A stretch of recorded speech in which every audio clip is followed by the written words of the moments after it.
on Ramblings with Rebecca, I want to question the term peace building a bit. Yes, peace building itself. Yeah, and I'm not really sure where I'm going with that because this is very, very nascent in my mind. So bear with me. But, there's this term environmental peace building, which I picked up, I think I want to say, during my time in Israel, the first time I went. So summer study abroad through Michigan State in 2010.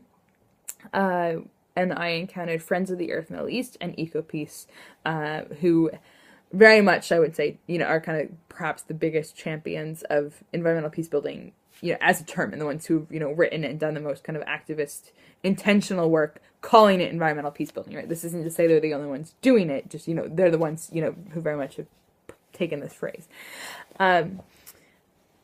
And it's interesting because as you start, peace building, like, what does that mean?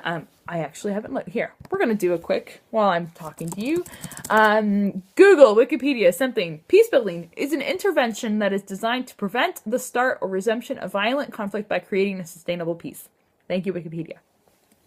So peace building, I guess, to me at least, very much has connotations of, there has been an armed, violent, military, whatever, conflict. We are rebuilding from that. We are bringing communities together, away from that, to, make sure this doesn't happen again, right? I mean, we're going from conflict to peace. And I guess I want to question that a little bit in terms of, if we think about my very broad definition of environmental peace building, as using natural resources to bridge cultural and political tensions, that doesn't necessarily mean that there's been a violent conflict, right? At least not in terms of like guns and wars, right? That could be, within a family, there's, feelings of inequality, right? Or struggles over the chores. I don't know. Or, within, across like race or gender relations in a society, right? I mean, there hasn't been, like a race war in America, right? Does that mean that peace building is not needed in America? What do we call that, right? Is then that just community development or something? It's interesting, that we call things something else, even if it's the same kind of end goal, same techniques, facilitate, that kind of thing, when there just happens to have been, an armed conflict or something. This isn't to say, obviously, that, violent conflict, or, memories of, armed, military action and that kind of thing, create their own kinds of problems. I don't want to, downplay that at all.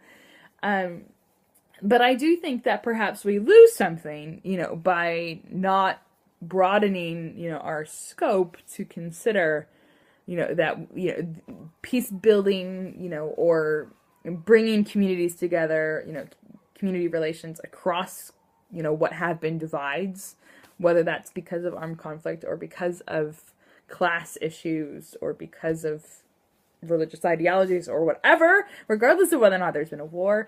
Yeah, I think we're missing out, as far as like sharing resources and thinking about techniques, and that kind of thing. So I guess that then, does that mean I'm redefining peace building? Or does that mean that perhaps environmental peace building is not actually the best umbrella term to use, as I'm currently defining it? I don't know. Again, seriously, these are the things that I'm wrestling with in the PhD right now, right? So this is not me. I do not have a conclusion to this ramblings. This is very much a rambling. I'm asking, how do I deal with this issue of terminology and connotation? And is there a better umbrella word, for whatever it is that I'm talking about? Or perhaps is it that, there is something very unique to bringing communities that have just fought a war together, and, that needs to completely receive its own treatment and, its own classification in literature and theory and activism.